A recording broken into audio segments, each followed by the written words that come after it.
આદેશ શનિદેવ મંદિર, ભવનાથ, તલેટી, ગિરનાર, જુનાગઢ, ગુજરાત. આવતીકાલે ગુરુ પૂર્ણિમાનો પર્વ છે, જે શિષ્યો માટે મહાપર્વ છે. ગુરુ પૂર્ણિમા, જે દિવસે આપણે ગુરુનું પૂજન કરીએ છીએ. ગુરુ પૂર્ણિમાને વ્યાસ પૂર્ણિમા તરીકે પણ ઓળખવામાં આવે છે. ત્યારે વ્યાસજીનો પ્રાગટ્ય દિવસ છે. 18 પુરાણ અને 4 વેદનો વિસ્તાર કરનાર વેદ વ્યાસજીનો પ્રાગટ્ય દિવસ છે. એટલે એને વ્યાસ પૂર્ણિમા પણ આપણે કહીએ છીએ. ગુરુ પૂજા કેવી રીતે કરવી, ગુરુનું મહત્વ શું છે, ગુરુની મહાનતા શું છે, એ તો કરોડો મુખથી પણ આપણે વર્ણન કરીએ તો ન થઈ શકે. તો એક મુખથી તો એની મહાનતાના ગુણ આપણે કેવી રીતે ગાઈ શકીએ.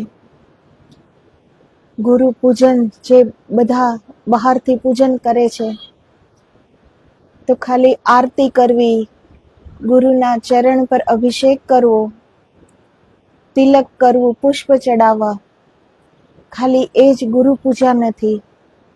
પરંતુ ગુરુ પૂજા તો ગુરુમય રાત દિવસ નિરંતર જે ગુરુમય જીવન જીવે છે, ગુરુમાં તલ્લીન રહીને જીવે છે. હર શ્વાસમાં ઓમ ગુરુ ગુરુ ઓમ મંત્રનું રટણ શરૂ રહે છે. એ મહાપૂજા છે, એ સદગુરુની મહાપૂજા છે કે એક શિષ્ય એના ગુરુ પ્રત્યે એટલો સમર્પિત છે કે એનું શ્વાસ શ્વાસ ગુરુ ઓમનું રટણ કરે છે. એની નસ નાડીમાં એ જ શક્તિ સંચરિત છે. ગુરુએ આપેલી દીક્ષા, ગુરુએ આપેલો મંત્ર શ્વાસ શ્વાસમાં વહે છે અને ગુરુમાં જ એનું ધ્યાન છે. આપણે કહીએ છીએ ને કે ધ્યાન કેવી રીતે કરવું, તો ધ્યાનની એક વિધિ એ પણ છે કે જે બ્રહ્મ ભાવમાં, જેની જીવ દશા મટી ગઈ છે, જે બ્રહ્મ ભાવમાં જીવે છે, એવા સદગુરુ એને આંખ સામે રાખવા, એને હૃદયમાં રાખવા, રોમ રોમમાં રાખીને ધ્યાન કરવું.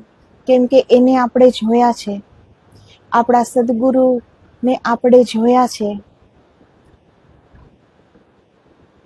તો આપણે એનું ધ્યાન, એને ધ્યાનમાં રાખીને ધ્યાન કરી શકીએ છીએ.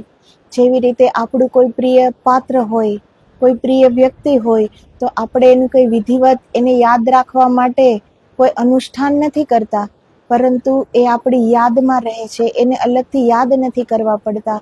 તો આ તો પરમ ગુરુ, આપણા સદગુરુ, જો એના ઉપર આપણને પ્રેમ છે તો એને કંઈ અલગથી યાદ નથી કરવા પડતા. આપણે જ ગુરુમાં જ જીવીએ છીએ, જીવન જ એવું બની જાય છે કે આપણું પૂરું જીવન ગુરુમય બની જાય છે. તો સાચી ગુરુ પૂજા એ છે.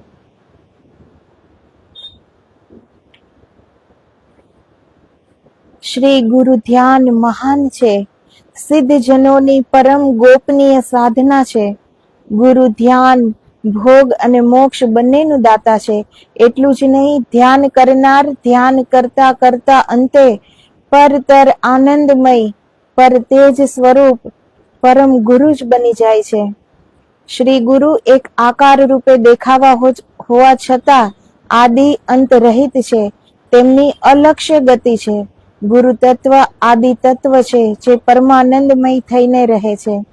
જે સ્પંદનું મૂળ કારણ પરમ નિઃસ્પંદ છે, જ્યાં વૃત્તિની સમાપ્તિ છે, આવા ગમનની ગતિ જ્યાં ગતિહીન બની જાય છે. તો ગુરુ એ કોઈ શરીર નથી, એ કોઈ સાધારણ જીવ નથી. ગુરુ બ્રહ્મમાં એકાકાર થઈને બ્રહ્મમય બની ગયા છે. બ્રહ્મથી પણ કોઈ ઊંચું તત્વ હોય તો એ સદગુરુ છે. કે દેવતાઓ પણ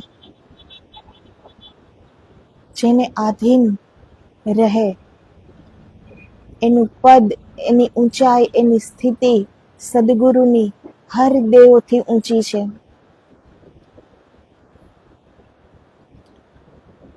એની અંદર વૃત્તિની સમાપ્તિ છે, આવાગમનની બાદ બાકી છે.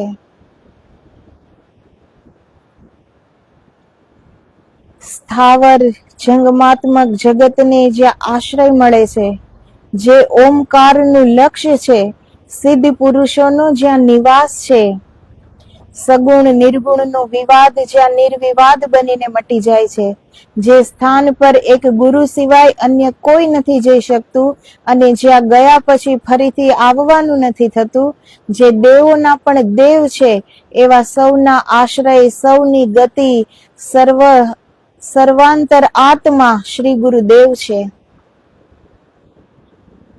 સગુણ નિર્ગુણનો જ્યાં વાદ વિવાદ મટી જાય, તર્ક, પ્રશ્ન, દલીલ, વૃત્તિ, દોષો જ્યાં બધું સમાપ્ત થઈ જાય, દેવતાઓથી પણ ઊંચું સ્થાન છે સદગુરુનું. પ્રણવ, ઓમકાર,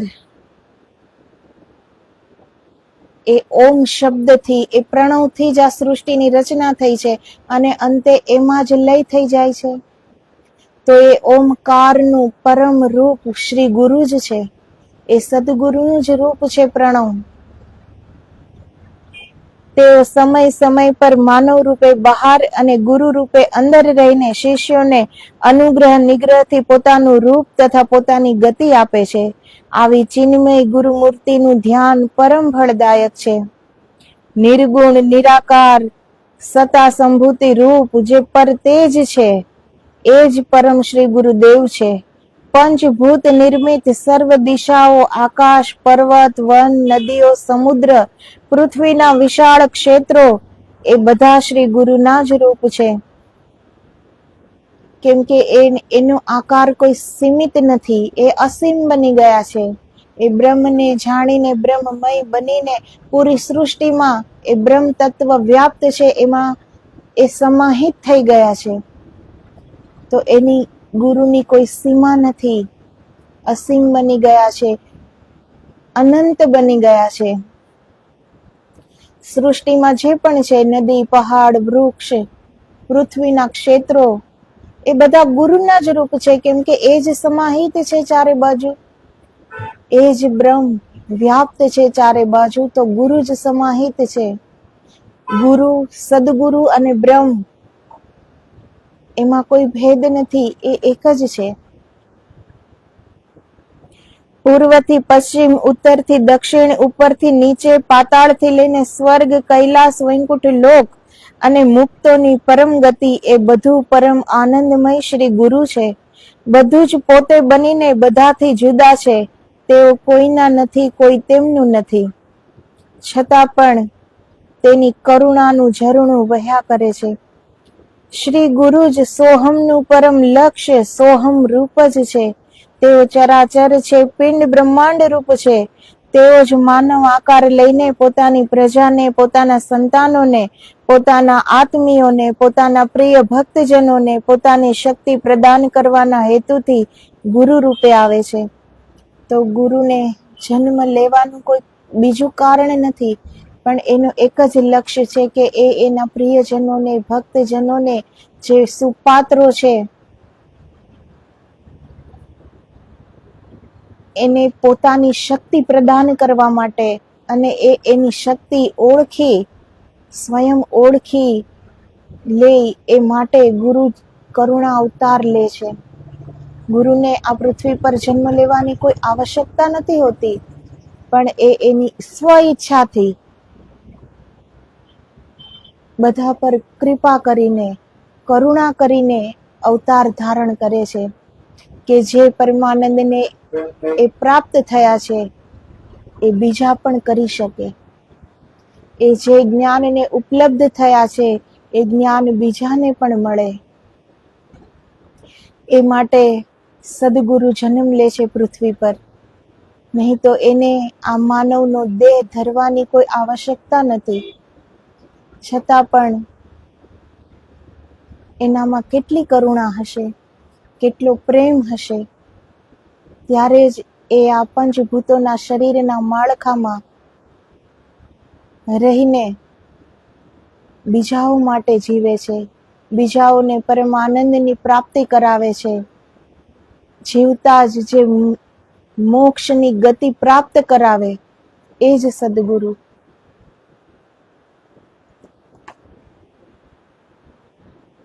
એ ગુરુ સિદ્ધ માર્ગના પ્રવર્તક હોય છે. તેમની ગતિ, મતિ, રીતિ, નીતિ ઘણી વિલક્ષણ હોય છે. એ ગુરુજન ન પુરુષ હોય છે ન નારી. એ ગુરુ જ છે. તેમનું શરીર યોગાગ્નિથી તપ્ત થયેલું છે. તેમના સપ્ત ધાતુ ચિતિમય છે. તેમના પ્રાણોમાં પ્રણવ સોહમ બનીને વિલસતો રહે છે. જગતનો પ્રપંચ એવા ગુરુજનોનો ચિત્ત વિલાસ છે. તો આપણે જે કુંડલીની શક્તિ કહીએ છીએ, એને કુંડલીની શક્તિ કહો, યા બ્રહ્મ કહો, યા આત્મા કહો, યા શક્તિ સ્વરૂપ કહો, કે પરમાત્મા કહો, કે સદગુરુ કહો, કોઈ ભેદ નથી. એ બધા એક જ છે. તો એ જ ચિત્તી શક્તિ જેની નાડી નાડીમાં સંચરિત થયેલો હોય છે, એ જ શક્તિ ગુરુ શિષ્યમાં પ્રવિષ્ટ કરાવે છે અને સ્વયં પોતે જ શિષ્યોની શક્તિને જાગૃત કરાવવા માટે એ સ્વયં શિષ્યમાં પ્રવિષ્ટ થાય છે. અને આ સદગુરુની કૃપા અને સદગુરુની શક્તિ હોય છે, જેનાથી શિષ્ય ધ્યાનમાં આગળ વધી શકે છે, કંઈક પ્રાપ્ત કરી શકે છે. એ ગુરુની અનુકંપા છે શિષ્ય પર. ગુરુ એ કોઈ પુરુષ કે કોઈ સ્ત્રી એ નથી હોતું. ગુરુ બસ ગુરુ હોય છે. એ તો આ મન, બુદ્ધિ, શરીરથી પરે થઈ ગયા છે. તો એ શરીર મહત્વનું નથી કે એ પુરુષનું શરીર છે કે એ સ્ત્રીનું શરીર છે. ગુરુ એ ખાલી ગુરુ છે, મહાનથી મહાનતમ. એ પોતે જ બ્રહ્મનું રૂપ, એ ચિત્તી શક્તિ, એ જ પરબ્રહ્મ પરમાત્મા છે. આવા શ્રી ગુરુનું પોતાના અંગ પ્રત્યંગમાં તેમની જ ભાવના કરીને ધ્યાન કરો. આ મહાપૂજા છે. તો ગુરુની મહાપૂજા આને કહેવાય છે. એક વર્ષમાં ખાલી ગુરુ પૂર્ણિમાના દિવસે ગુરુજીની આરતી તિલક કરીને, પુષ્પ ચડાવીને, પૂજા કરીને તો એ આપણો ફરજ પૂરો નથી થઈ જાતો. પણ આવી રીતે ગુરુ પૂજા થાય છે, એને ગુરુ પૂજન કહેવાય છે. કે આપણા અંગ પ્રત્યંગમાં ગુરુને જ આરોપણ કરીને આપણે નિત્ય નિરંતર એ ગુરુના ધ્યાનમાં મગન રહીએ. એ ગુરુનું મહાપૂજન છે. શાંત થઈને ચિત્ત વિકારોને હટાવીને ચિત્તને નિરાલંબ બનાવો. ચિત્તના ચિંતન રૂપી બધા દોષ કાઢી નાખો. શ્રી ગુરુની સામે બેસો. પ્રથમ સર્વ દેવમય, સર્વ મંત્રમય, સર્વ સંતમય, સર્વ ઋષિમુનિ રૂપધારી એ પરમ ગુરુને નમસ્કાર કરો.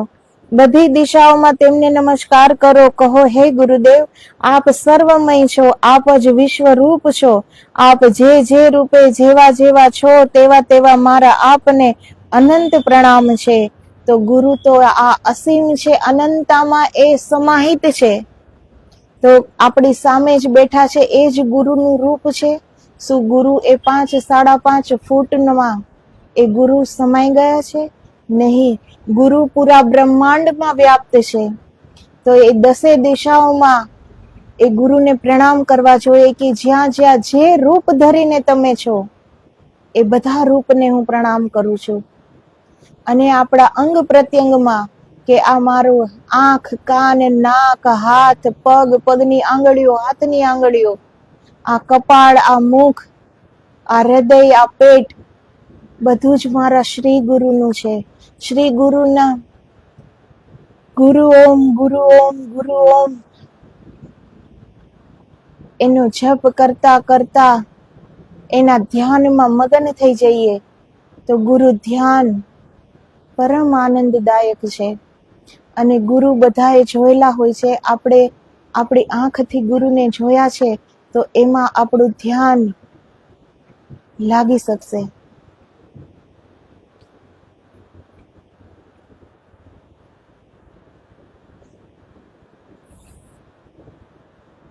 આપ જે રૂપે જેવા જેવા છો તેવા તેવા મારા આપને અનંત પ્રણામ છે. આમ મનમાં ને મનમાં પ્રણામ કરીને આગળ પાછળ ઉપર નીચે સર્વ દિશાઓમાં પૂર્ણ ગુરુ તત્વ જ છે એમ જાણીને ગુરુનું ધ્યાન કરવું જોઈએ. તદનંતર પોતાના શરીરને ગુરુમય બનાવો. પોતાના પૂરા શરીરને ગુરુથી હું અલગ છું એ ધીરે ધીરે ધીરે ધીરે ભૂલી જવું પડે છે કે મારા હર અંગ પ્રત્યંગમાં ગુરુ જ છે. મારે અંદર બહાર હર નાડીઓમાં વ્યાપ્ત મારા ગુરુની જ શક્તિ સંચરિત થાય છે. એ જ સંચરણ કરે છે. મનમાં, આંખ સામે, બુદ્ધિમાં, વિચારમાં, ધ્યાનમાં, અંદર બહાર ચારે બાજુ બસ ગુરુ જ ગુરુ છે. એ પ્રકારે જો આપણે ધ્યાનમાં બેસીએ તો આપણે જરૂર ધ્યાનમાં ભીતર ઉતરી શકીએ છીએ. આપણે જેના મય હોઈએ એવા જ આપણે થઈએ છીએ ને, તો પૂર્ણ સમર્પિત ગુરુમય બની જઈએ તો આપણું હું પણ નીકળી જાય છે, આપણો એ અહંકાર નીકળી જાય છે, આપણે ખુદ વચ્ચેથી હટી જઈએ છીએ અને પછી બચે છે બસ શ્રી ગુરુ. બચે છે માત્ર એ પરમ ગુરુ, એ બ્રહ્મમય પરમાત્મા, જ્યાં આપણી બિલકુલ બાદબાકી થઈ જાય છે.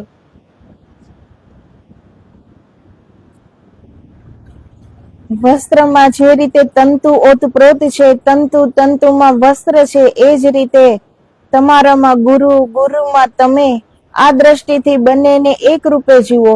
માટીથી જેમ ઘડો ભિન્ન નથી હોતો તેવી જ રીતે ગુરુ પણ આપણાથી ભિન્ન નથી એમ જાણીને પૂર્ણ શાંતિથી આસનસ્થ થઈને પોતાના મસ્તકને હાથથી સ્પર્શ કરીને ત્યાં શ્રી ગુરુના મસ્તકનો ભાવ કરો.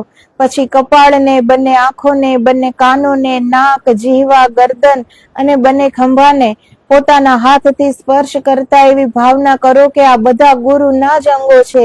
એ જ રીતે હૃદય, પેટ, પીઠ, કમર, જાંઘ, ઘૂંટણો, પિંડીઓ, ચરણો, આ બધા અંગોને સ્પર્શ કરતા કરતા આ ગુરુના છે, આ ગુરુના છે એવી ધારણા કરતા જાઓ. અંતે પગની આંગળીઓને પણ ગુરુની છે એ ભાવથી સ્પર્શ કરો. સાથોસાથ ઉપરથી નીચે તરફ આવતા મનમાં ગુરુ ઓમ, ગુરુ ઓમ, ગુરુ ઓમ એમ જપતા રહો. પ્રત્યેક નાના મોટા અંગ પ્રત્યંગોને સ્પર્શ કરતા રહીને ગુરુ ઓમનું જ ઉચ્ચારણ કરો. આ વિધિથી પ્રત્યેક અંગ, ચરણો, પિંડીઓ, ઘૂંટણો, જાંઘ, કમર, પેટ વગેરેને સ્પર્શ કરતા કરતા ગુરુ ઓમનો જપ કરતા જાઓ. આ રીતે બધા અંગોમાં ગુરુની ધારણા કરીને અંતે મસ્તકને ગુરુ ઓમ કહેતા સ્પર્શ કરીને સ્વયં જ ગુરુ, સ્વયં જ મંત્ર, સ્વયં જ બધું છો. ગુરુમાં તમે, તમારામાં ગુરુ એવી ભાવના ધારણ કરી ધ્યાન શરૂ કરો. નિત્ય પ્રતિ આ જ વિધિથી ધ્યાન કરો. મારામાં ગુરુ, ગુરુમાં હું એવું સમજવામાં અણુ માત્ર પણ સંદેહ ન કરો. ધ્યાન કરતા કરતા ગુરુ ઓમ જપતા જપતા સ્વયંને ભૂલી જાઓ. તો ગુરુને જ અંગ પ્રત્યંગમાં આરોપિત કરીને કે આ બધા અંગો મારું, દરેક અંગમાં શ્રી ગુરુના જ છે, મારું કંઈ જ નથી. મારામાં ગુરુ ને ગુરુમાં હું, અમે અલગ નથી. એ ભાવને ધારણ કરતા કરતા ગુરુ ઓમનો જપ કરતા કરતા સ્વયંને ભૂલી જાઓ. આ વિધિથી ધ્યાન જો કરીએ તો ગુરુ કૃપા જરૂર થાય છે. તદંતર પરમેશ્વર કહે છે,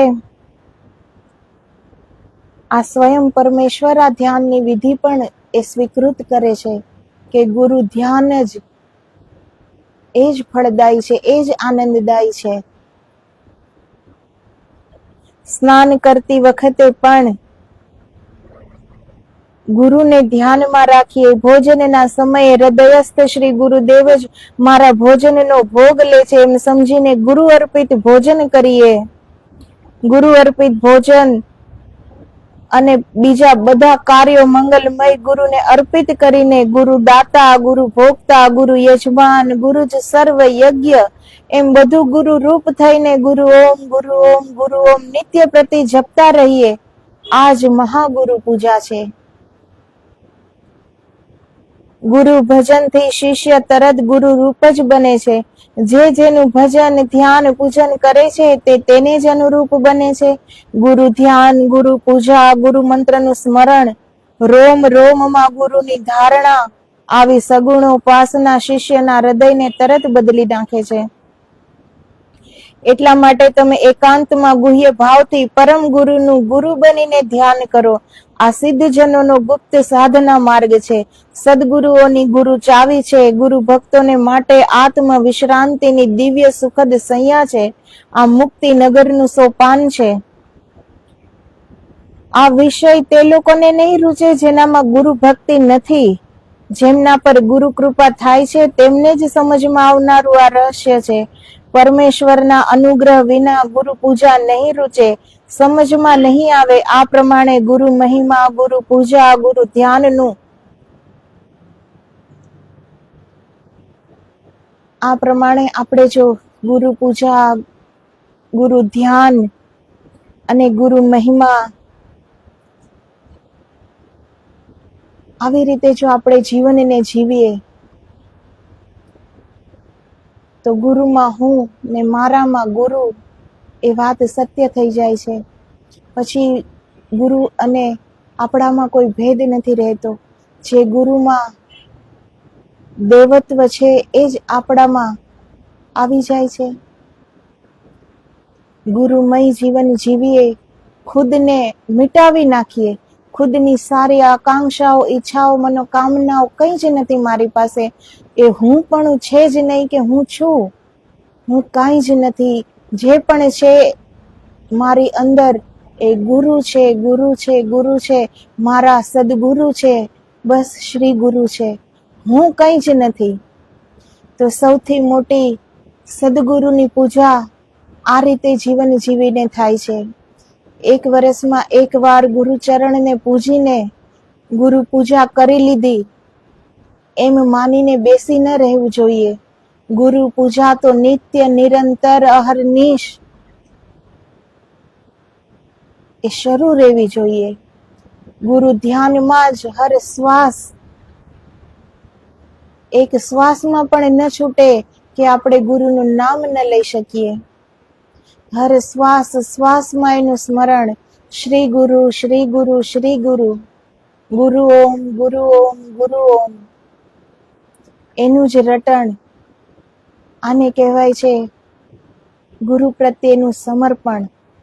તો ગુરુ ચરણોમાં સમર્પિત થઈને રહીએ, ગુરુ ધ્યાનમાં મગન થઈને રહીએ, તલ્લીન થઈને રહીએ, તો આપણે સ્વયંને ભૂલી જઈએ છીએ અને આપણામાં ગુરુ જ પછી જીવે છે.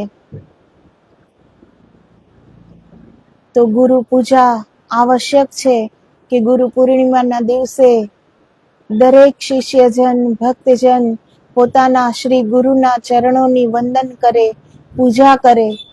પરંતુ જે સાચેજમાં, જે સત્યમાં ગુરુ ભક્ત છે તેની માટે આ મહાપૂજા છે કે નિત્ય નિરંતર ગુરુ ધ્યાનમાં તલ્લીન રહેવું. હર હંમેશ માટે. એના માટે કોઈ અલગ દિવસ નથી. હર પલ, હર શ્વાસમાં ગુરુનું ધ્યાન અહર્નિશ કરે. તો આદેશ, આદેશ. જય ગુરુદેવ, જય ગિરનારી.